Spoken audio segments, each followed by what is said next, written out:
They are, in effect, reacting to a protest that was held in downtown Seoul. Significant that this is coming from what's described as the Supreme Command of the North Korean military. There was a protest in Seoul yesterday. You've probably already seen the videotape of this. During that protest, well, this is a protest that was today. This was a much calmer one.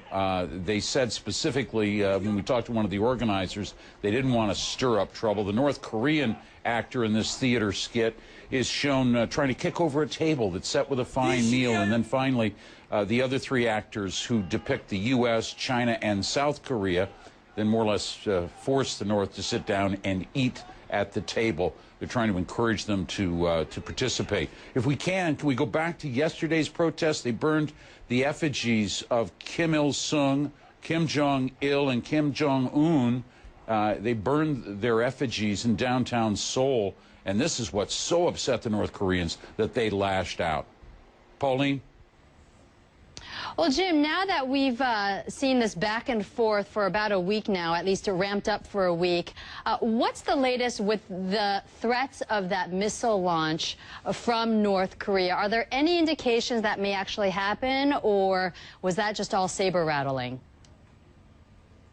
Well, we don't know. Number one, they never said they were going to launch a missile. They have not, test fire or otherwise, they have not notified the maritime and aeronautic officials that would normally have to declare a safe zone around any planned launch. But one U.S. official telling us today they could probably do any of a number of things. They could have test firing of one or more missiles. They could have engine tests on some of their missiles, which they do from time to time. They could even have another nuclear test.